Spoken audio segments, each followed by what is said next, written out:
তো আজকে যেহেতু আমাদের আলোচনার বিষয় হবে নামাজ পড়তে হলে আগে ওযুর দরকার, ওযুর দরকার না? হাদিস শরীফের মধ্যে কিন্তু আল্লাহ নবী এই কথাই বলেন যে লা তুকবালুস সালাতু বিগাইরিত তুহুর।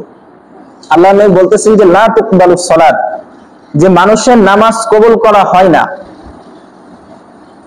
বিগাইরিত তুহুর, মানে তুহুর মানে হচ্ছে পবিত্র, পবিত্রতা ব্যতীত মানুষের নামাজ কবুল করা হয় না। মানে একজন নাপাক অবস্থায় এসে নামাজে দাঁড়াই গেছে, এই নামাজ কি হবে না? কবুল হবে না। এই জন্য আগে শর্ত কি? তাকে পবিত্র হতে হবে। আল্লাহ নবী সাল্লাল্লাহু আলাইহি ওয়াসাল্লাম আরেকটা হাদিসের মধ্যে বলতেছেন যে আল্লাহ নবী বলেন যে আত-তুহুরু শাতরুল ঈমান, যে পবিত্রতা ঈমানের একটা অঙ্গ। ঈমানের শাখা আছে ৭৭টা শাখা আছে। এই শাখার মধ্যে এই তুহুর পবিত্রতা ঈমানের একটা অঙ্গ। অঙ্গ মানে কি? হাত আমাদের একটা অঙ্গ, পা আমাদের একটা অঙ্গ, চোখ একটা অঙ্গ। এই পবিত্রতা এটাও একটা ঈমানের অঙ্গ। এই জন্য ওযু যেহেতু নামাজের জন্য শর্ত হলো ওযু, তাই না? ওখানে কি বললো যে নামাজ কবুল হয় না পবিত্রতা ব্যতীত, তাই না? তাই বললো না? এই জন্য তাহলে পবিত্রতা হচ্ছে শর্ত। আবার আরেকটা হাদিসের মধ্যে আল্লাহ নবী সাল্লাল্লাহু আলাইহি ওয়াসাল্লাম বলেন যে মিফতাহুস সালাতিত তুহুর, মিফতাহ মানে হচ্ছে চাবি, সালাতিত তুহুর মানে পবিত্রতা নামাজের চাবি, পবিত্রতা নামাজের চাবি। আরেকটা হাদিসের মধ্যে আছে নামাজ বেহেশতের চাবি, আর পবিত্রতা নামাজের চাবি। তাহলে কি পবিত্রতা খুব গুরুত্বপূর্ণ না? তো এই কথাই আল্লাহ তাআলা সূরা মাইদার মধ্যে বলতেছেন যে যখন তোমরা নামাজ পড়বে, নামাজ পড়ার আগে কি করতে হবে? ওযু করতে হবে। সূরা মাইদার ৬ নম্বর আয়াতে, এর একটা মাইর দেন। নামাজ এই সূরা মাইদার ৬ নম্বর আয়াতের মধ্যে আল্লাহ তাআলা বলতেছেন ইয়া আইয়ুহাল্লাযীনা আমানু ইযা কুমতুম ইলাস সালাত ফাগসিলু ওয়ুজুহাকুম ওয়া আইদিয়াকুম ইলাল মারাফিক ওয়ামসাহু বিরুউসিকুম ওয়া আরজুলাকুম ইলাল কাবাইন। এটা হচ্ছে সূরা মাইদার ৬ নম্বর আয়াত।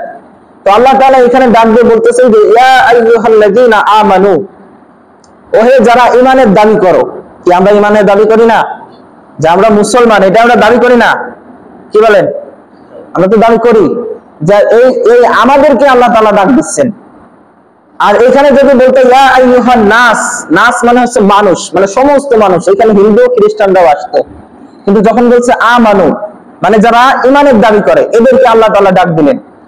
এদের ডাক দিয়ে বলতেছেন ইয়া আইয়ুহাল্লাযীনা আমানু ইযা কুমতুম ইলাস সালাত, যখন নামাজের জন্য তোমরা প্রস্তুতি গ্রহণ করো, ফাগসিলু তোমরা তখন ওযু করো। কি করো? ওযু করো। আল্লাহ তাআলা বলতেছেন যে তোমরা যখন নামাজের জন্য প্রস্তুতি গ্রহণ করো তখন তোমরা কি করবা? ওযু করবা। এখন ওযুতে ফরজ আছে 4টা। কয়টা ফরজ?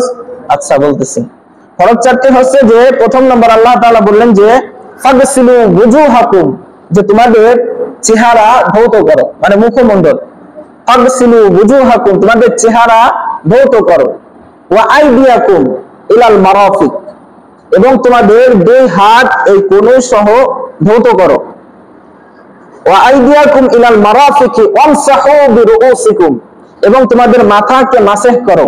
ওয়া আরজুলাকুম ইলাল কাবাইন, এবং তোমাদের দুই পায়ের টাকনু সহ ধৌত করো।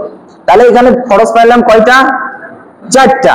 কি কি? প্রথম বললেন যে, একটু খেয়াল করি, প্রথম বললেন যে মুখমণ্ডল ধৌত করা, মানে এমন ভাবে ধৌত করতে হবে যে কোনো জায়গা শুকনো থাকতে পারবে না, কোনো জায়গা শুকনো থাকতে পারবে না। এরকম বলা হয়েছে যে হাদিসের মধ্যে যদি একটা চুল পরিমাণ জায়গা কারো শুকনো থাকে, চুল পরিমাণ জায়গা, এই জায়গা শুকনো থাকলে তাহলে তার ওযু হবে না।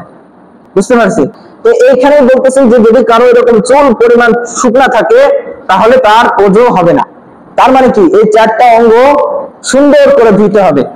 প্রথম কি বললেন? মুখ, তারপর দুই হাত, তারপর মাথা মাসে করতে হবে, আর 4 নম্বর হলো পাও ধুইতে হবে। এই 4টা হচ্ছে ফরজ, এই 4টা ফরজ। আর এই ওযু দিয়ে সে কি করতে পারবে? নামাজ পড়তে পারবে। এই কথাই আল্লাহ নবী বললেন যে লা তুকবালুস সালাতু বিগাইরিত তুহুর, যে পবিত্রতা মানে মানুষের নামাজ কবুল হয় না যদি তার ওযু পবিত্র না হয়। ওযু যদি সুন্দর না হয় তাহলে তার নামাজ কবুল হয় না। তাহলে এখন পবিত্রতা থাকার দরকার আছে না? আল্লাহ তাআলা এই কথা সূরা বাকারা 222 নম্বর আয়াতে বলতেছেন। আল্লাহ পাক রব্বুল আলামিন এই আয়াতের মধ্যে বলতেছেন যে ইন্নাল্লাহা ইউহিব্বুত তাওয়াবিনা ওয়া ইউহিব্বুল মুতাতাহহিরিন। আল্লাহ পাক রব্বুল আলামিন বলতেছেন ইন্নাল্লাহা, নিশ্চয় আল্লাহ তাআলা ইউহিব্বুত তাওয়াবিনা, যে তওবাকারীকে পছন্দ করে। কাকে পছন্দ করে?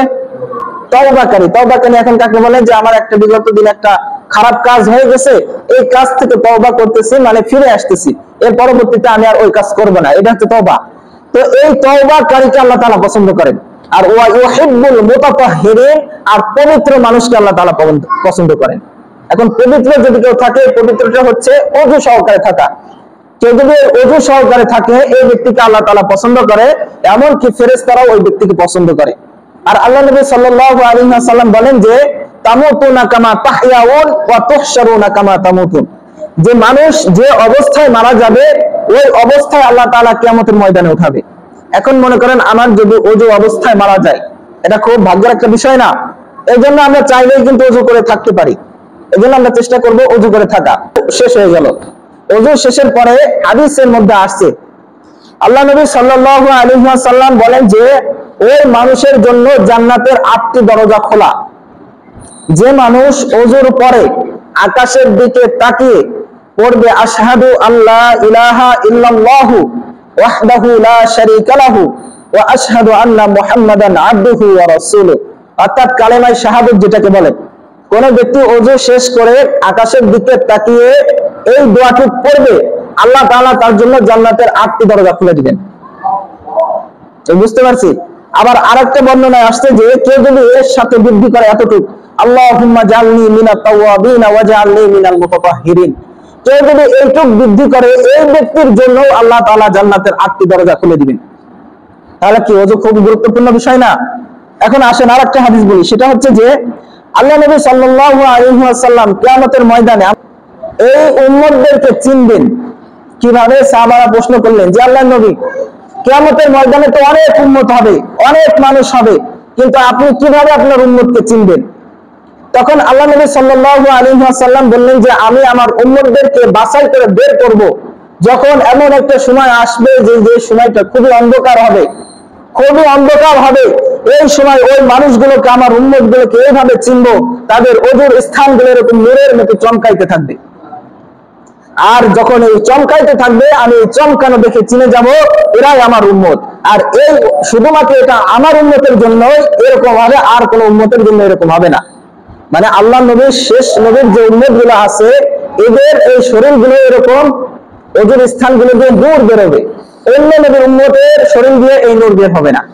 তাহলে বোঝা গেল ওযু যদি কেউ করে, আল্লাহ তাআলা কিয়ামতের ময়দানে নবী আমাদেরকে সহজেই চিনে যাবেন। এই জন্য আমাদের কি উত্তম রূপে ওযুর দরকার আছে না?